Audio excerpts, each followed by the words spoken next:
Hello mga guys, is Genevieve Tabili Norman. Ano ba sa inyo guys yung nakatira kayo sa ibang bansa, especially Europe? Ano ba yung mapapansin niyo sa mga tao sa inyo, especially you are not belong to them, like kagaya ko, Pilipina ako, na nagpakasal ako sa asawa ko. May napapansin kasi ako dito sa mga tao. Every time na itong si Frank, asawa ko ba, yung asawa kong si Frank ba, yung may husband, every time na lang na may gagawin siya, parang yung mga tao against sa pinaggagawa niya.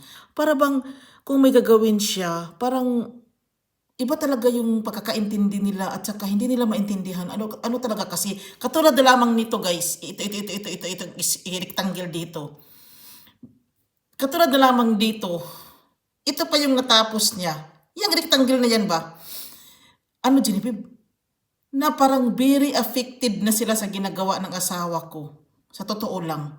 Nagbungka lang naman siya ng lupa. Anong iniisip nila? May ililibing na ba yung asawa ko? Tapos ano talaga sila? Parang very affected talaga sila sa mga ginawa ng asawa ko. Takang-taka talaga ako sa mga tao dito, guys. Baka nainggit, Genevieve. Iwan ko.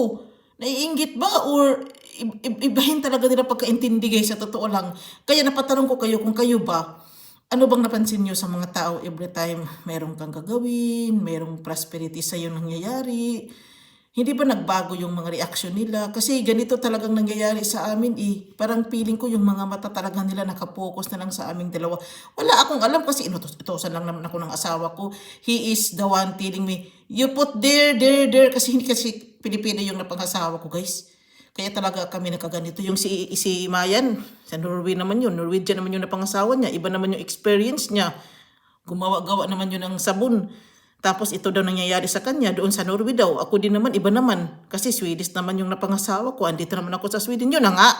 Naguguluhan ako dahil he is making that like that. Nakagulo na yung mga Swedish, guys. Nakagulo na. Kaya parang in-stop niya. Oo. Guys, dito na lang ako. Maraming salamat. Ako pala si Genevieve Tabili Norman. Bye!